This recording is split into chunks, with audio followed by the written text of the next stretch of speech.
Hello, and welcome to Shane's Microscope. I'm Shane, and this is my microscope.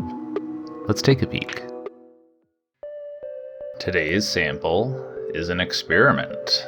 That water from bird bath B had been sitting inside for 14 days when we looked at it last, and right after that I added a few drops of 1% milk and then let it sit for another 7 days.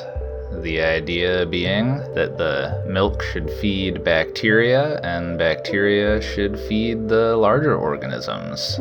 I put a sample of some of the biofilm and some of the sediment on a slide, threw on some cover slips. Let's check it out. Looking under the microscope now, we can see our experiment was wildly successful.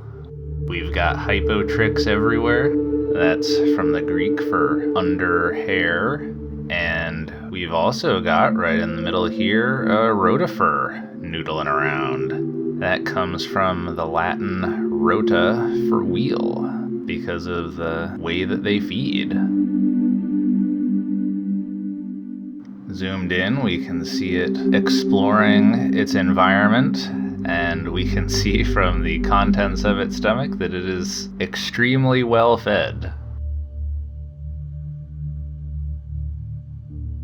And also that hypotrick is its buddy.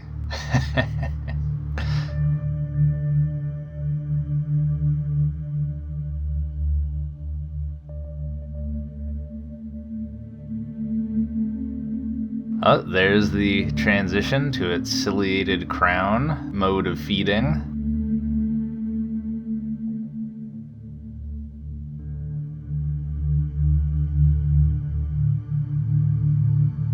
And we can see at high magnification, we've got a good view of that foot with 2 toes on it.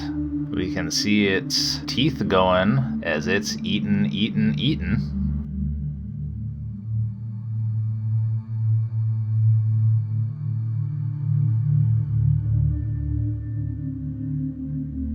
Changing the focus slightly, we can even see those little orange eye spots on it.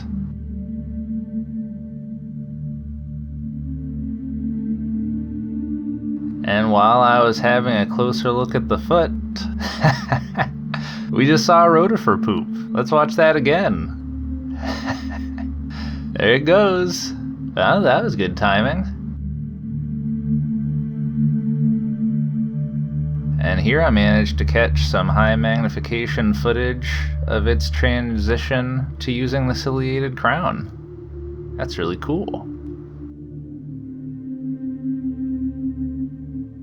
I was curious what it was feeding on so much of.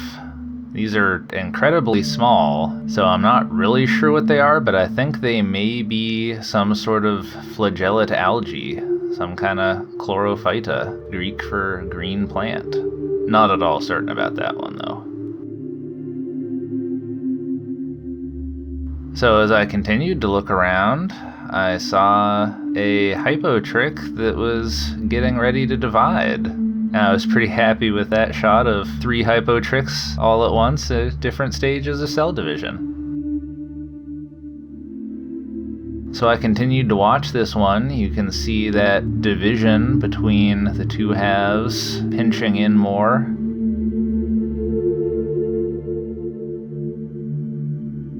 And then eventually it seemed like they were only connected by the slightest cilia.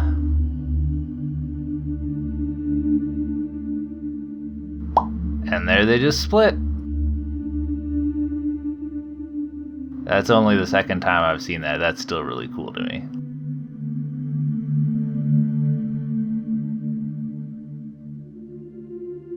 Here's another at a different stage of cell division. Managed to get a brief high zoom glimpse of that, and then he went twirling off. Here we see we've got some paratrix. That's Greek para, around, and thrix, hair.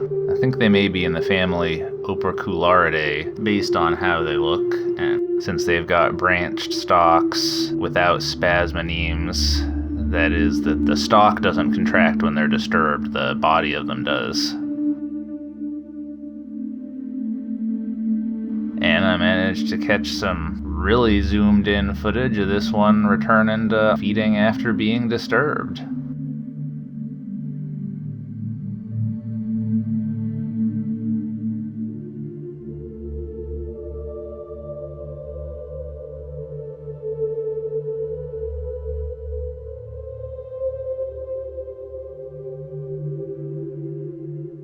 And then I saw this hypo trick. I don't know if it's a different species or if it's just incredibly large and maybe being flattened a little bit by the slide. It doesn't seem to be bothering it much, but boy does it look chonky.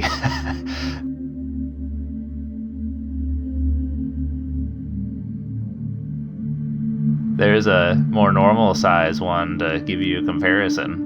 We can really see those cilia going, but he's not moving much, so I think he might be stuck a little bit between the slides. But don't worry, he went free after I washed the slide back into the container. Speaking of chonky microbes, you can see from these rotifers that the one on the left has maybe eaten a little more than the one on the right has.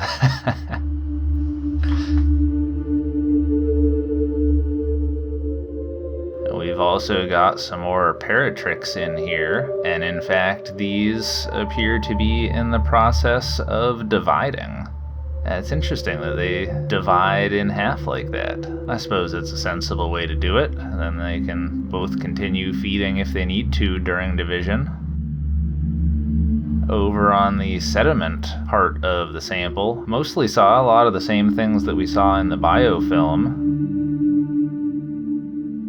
That's an interesting hypo trick. I'm curious if it was damaged, mutated, or just adopted a bit of a strange shape while it was regrowing after dividing.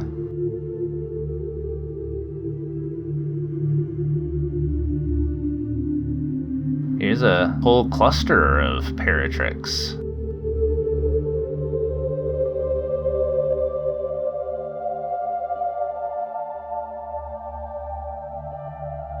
And some more that are dividing. Well, I thought it was really neat to have a look at how the life in this sample just really took off after I added that milk to it. Clearly there's a lot of food for ciliates that had been lying dormant, just waiting for conditions to be right. And they have really just gone right to town and back. I mean, we can see a huge abundance. There's ciliates dividing everywhere we look. I'm glad we ran that little experiment. Alright, well, I think we'll leave it there for the day. Thanks for having a look with me. Until next time, keep on peeking.